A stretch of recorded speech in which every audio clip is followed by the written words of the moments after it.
Language shapes everything about how we connect globally, but here's something that might surprise you.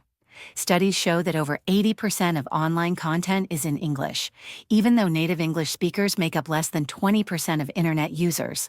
That statistic really puts things in perspective. I was just reading about how this digital English dominance is reshaping everything from business to entertainment. Well, you know what's fascinating about that? It's not just about content creation anymore. I've been tracking how English has evolved into this living digital organism that adapts and grows through social media, creating entirely new linguistic patterns. Hmm. Speaking of patterns, how do you think this affects global business communication? Let me share something interesting about that. Recent studies show that companies with English as their official corporate language see a 23% increase in international business opportunities.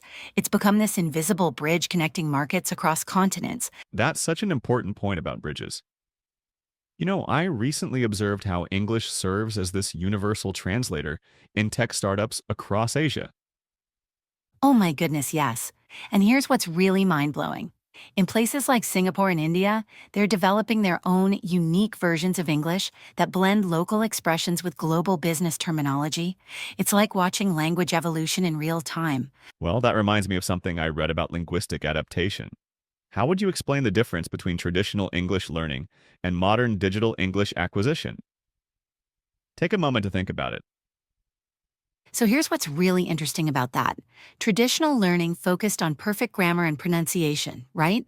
But modern digital English is all about effective communication. Studies show that people who learn English through social media and online interactions become fluent 40% faster than traditional classroom learners. The efficiency aspect is fascinating. I've seen similar patterns in international business meetings. And you know what makes this even more compelling? Research indicates that non-native English speakers now outnumber native speakers by more than 3 to 1 in global business settings. It's completely reshaping how we think about language proficiency. That shift in perspective must be affecting how people approach language learning, right? Exactly right. And here's where it gets really interesting. The latest data shows that 65% of English learners now prioritize communication skills over grammatical perfection. They're focusing on what I call the bridge building basics, the ability to connect, share ideas, and collaborate effectively. Well, that's quite different from the traditional academic approach to language learning. Um, Absolutely different. And here's another surprising fact.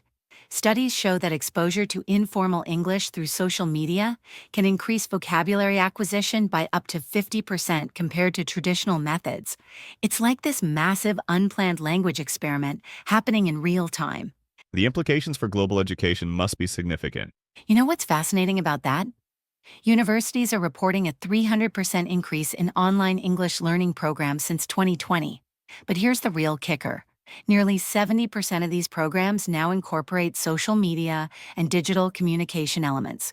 So, if we had to summarize the key takeaways from all this research, Well, let me break it down into 3 major points. First, English has evolved beyond just language into a global communication platform. Second, digital English is creating new patterns of learning and connection that are more efficient than traditional methods. And finally, this is crucial. The future of global communication isn't about perfect English, it's about effective English. that's such a powerful way to frame it. Any final thoughts on where this evolution is heading? Looking at the trends, we're seeing something remarkable. English is becoming this adaptive, inclusive tool that's breaking down traditional barriers. The data suggests that by 2025, over 2 billion people will be using English as a bridge language in their daily digital interactions. It's not just changing how we communicate, it's revolutionizing how we connect as human beings. Well, that's certainly given us all something to think about. Indeed, it has. And remember, everyone, in this new digital landscape, your English doesn't need to be perfect. It just needs to build bridges. Keep connecting, keep learning, and most importantly, keep communicating.